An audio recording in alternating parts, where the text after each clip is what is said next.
हाय, hello, नमस्कार. मी आरती तुम्हा सर्वांचं स्वागत करते माझ्या नवीन यूट्यूब चॅनलमध्ये, ज्याचं नाव आहे AR क्रिएशन आणि ज्यामध्ये आपण पाहणार आहोत फॅशन कटिंग आणि स्टिचिंगबद्दल. सो चला तर मग लगेचच व्हिडिओला स्टार्ट करूया. आज मी तुम्हाला ब्लॅक कलरची कॉलरवाली कुर्तीची कटिंग दाखवणार आहे. तर इथे तुम्ही बघू शकता, मी रेयॉन फॅब्रिक घेतलेला आहे. सगळ्यात आधी आपल्याला व्यवस्थित असा फॅब्रिक घडी करून घ्यायचा आहे.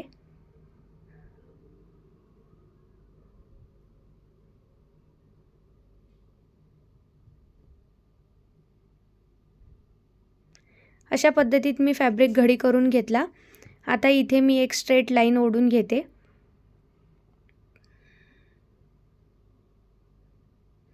या साईडने फॅब्रिक फोल्ड आहे आणि या साईडने ओपन आहे, तुम्ही बघू शकता.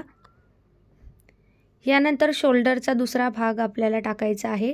इथे शोल्डर आहे 14, तर मी शोल्डरचा हाफ 7 इंच टाकला आहे आणि अर्धा इंच एक्स्ट्रा घेतला आहे, म्हणजे 7.5 इंच शोल्डर टाकला आहे. खालीसुद्धा 30 मार्किंग करून स्ट्रेट लाईन ओढून घेतलेली आहे. यानंतर मी 1 इंच डाऊन करते, कॉलरची कुर्ती असल्यामुळे, आणि 7 इंच आर्महोलसाठी मार्किंग करते. त्यानंतर 14 इंच कमरेसाठी आणि 21 इंच सीटसाठी. ह्या मी मार्किंग लावून घेतल्यानंतर आता आपण लाईन्स ड्रॉ करून घेऊ. मी परत एकदा फ्रंट साईडने मार्किंग लावून घेतलेली आहे, तीच जी आहे. आता लाईन ओढून घेऊ. सरळ लाईन ओढून घ्यायच्या आहेत.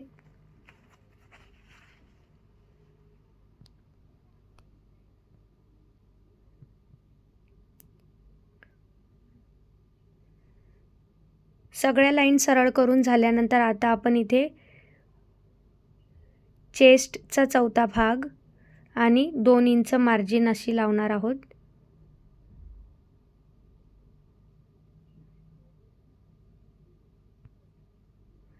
त्यानंतर इथे आपल्याला 1 इंच मायनस करून कमरेचा भाग लावून घ्यायचा आहे, कमरेचा 4था भाग, आणि सीटचा 4था भाग आणि मार्जिनसाठी 1 इंच. कमरेची मेजरमेंट मी चेस्टच्या मेजरमेंटपेक्षा 1 इंच कमीच घेते. त्यानंतर स्ट्रेट लाईन ओढून घ्यायच्या आहेत आणि कर्व पट्टीने मी इथे आर्महोलची मार्किंग करून घेते. 1 इंच आतल्या साईडला घेते फ्रंट आर्महोलसाठी, आणि वरती जे डाऊन केलेलं आपण 1 इंच आहे तिथनं लाईन ओढून घ्यायची आहे. परत आपल्याला फ्रंट साईडच्या आर्महोलसाठी कर्व पट्टीने मी शेप पट्टीने इथे कर्व करून घेते. जर तुमच्याकडं कर्व पट्टी नसेल तर तुम्ही इथे फ्री हँडचा सुद्धा वापर करू शकता. त्यानंतर इथे मी 2.25 इंच नेकची मार्किंग करून घेणार आहे, कॉलरची असल्यामुळं, आणि 1 इंच जो डाऊन केलेला आहे तिथे मी स्ट्रेट लाईन ओढून घेते. यानंतर मी 3 इंच नेकचा राऊंड ठेवणार आहे.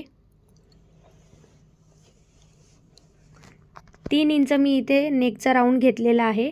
यानंतर आपण टॉपच्या फुल हाईटची मार्किंग करून घेऊ.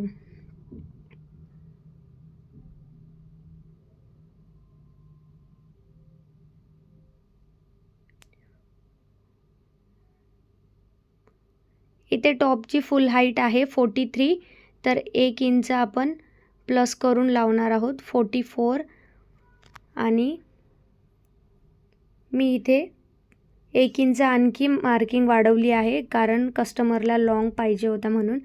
तर इथे मी 45 अशी लेंथ लावलेली आहे.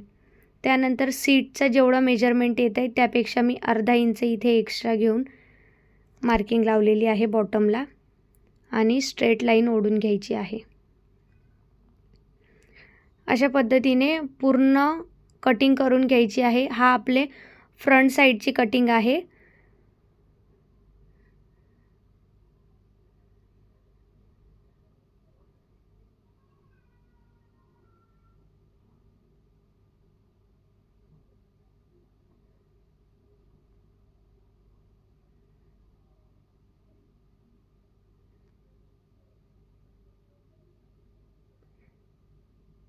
इथे मी फ्रंट साईडच्या पार्टची पूर्ण कटिंग करून घेतलेली आहे आणि आता मी इथे फॅब्रिकला नॉचेस मारून घेते, जेणेकरून आपण जेव्हा फिटिंग मारू किंवा मग टॉप शिवू तेव्हा आपल्याला प्रॉब्लेम्स येणार नाहीत.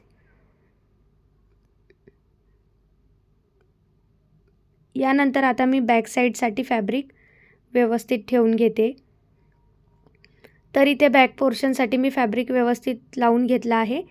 यानंतर आपल्याला एक स्ट्रेट लाईन ओढून घ्यायची आहे.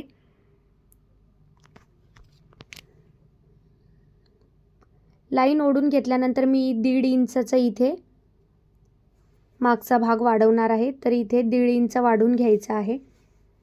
जर तुम्हाला माझं चॅनल आवडत असेल आणि शिकायला मिळत असेल तर माझ्या चॅनलला लाईक करा, शेअर करा आणि सबस्क्राईब करायला विसरू नका.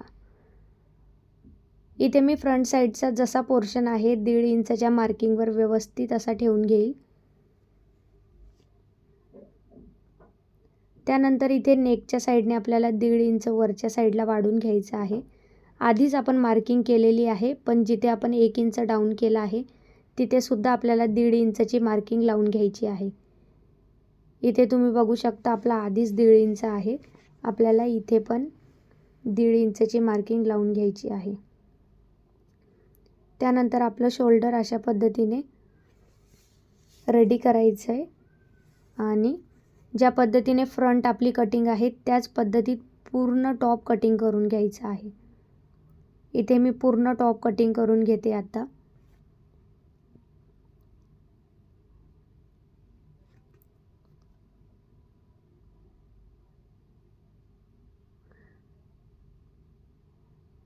कॉलरच्या कुर्तीसाठी आपल्याला 1.5 इंच प्रत्येक वेळेस वरच्या साईडला वाढवावा लागतो, जेणेकरून आपण जेव्हा कुर्ती घालू तेव्हा बॅक साईडला आपली कॉलर जात नाही, व्यवस्थित अशी फिटिंगमध्ये बसते. यासाठी आपल्याला 1.5 इंच एक्स्ट्रा घ्यावा लागतो.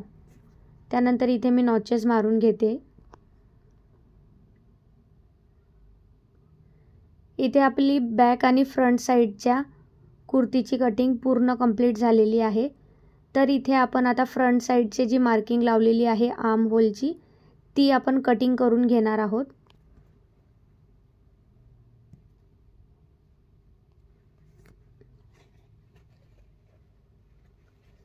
तर इथे मी फ्रंट आर्म होलची कटिंग करून घेतलेली आहे. यानंतर आपला बॅक जो पोर्शन आहे तो जसा आहे तसाच असणार आहे आणि इथे जी 1.5 इंचची आपण मार्किंग लावली होती तेवढाच 1.5 इंचचा नेक राऊंडमध्ये आपल्याला कट करायचा आहे.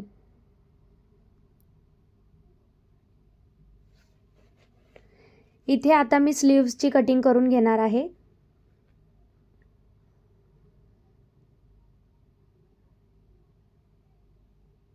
इथे मी ऑफिशियल स्लीव्स डिझाईन टाकलेली आहे. तर तुम्ही बघू शकता इथे माझ्या स्लीव्सची हाईट आहे 10 इंच आणि इथे 10 इंच हाईट घेतलेली आहे मी. खालच्या साईडला आणखी पट्टी लागणार आहे, यासाठी मी इथे प्रॉपर फक्त 10 तर 10च इंच घेतलेला आहे, म्हणजे ही रेडी होऊन 9 इंच होईल.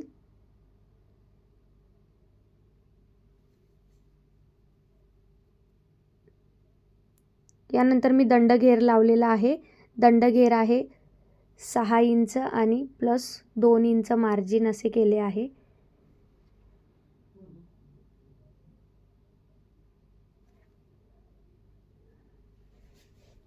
इथे मी स्लीव्स कट करून घेतली आहे आता आणि सेंटरला नॉचेस सुद्धा मारून घेतलेले आहेत.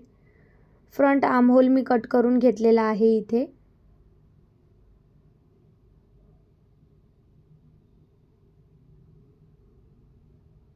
यानंतर ऑफिशियल स्लीव्ससाठी जी डिझाईन लागणार आहे यासाठी मी एक्स्ट्रा फॅब्रिक कट करून घेते.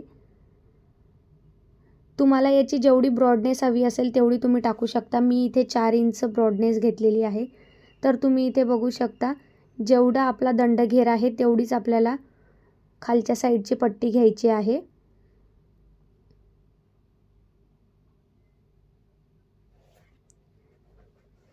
इथे मी दोघीसुद्धा पट्ट्या रेडी करून घेतलेल्या आहेत आणि आता इथे उरलेल्या पोर्शनमध्ये मला डिझाईनसाठी जो फॅब्रिक लागेल हा सुद्धा मी कटिंग करून घेते.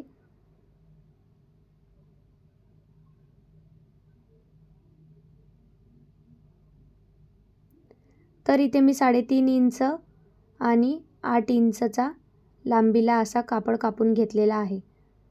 ही स्लीव्ज आणि हा व्हिडिओ जर तुम्हाला बघायचा असेल तर माझ्या चॅनलवर अपलोडेड आहे. तुम्ही जाऊन ही कुर्तीची स्टिचिंगसुद्धा बघू शकता. आणि माझं चॅनल आवडलं असल्यास माझ्या चॅनलला लाईक करा, शेअर करा आणि सबस्क्राईब करायला विसरू नका.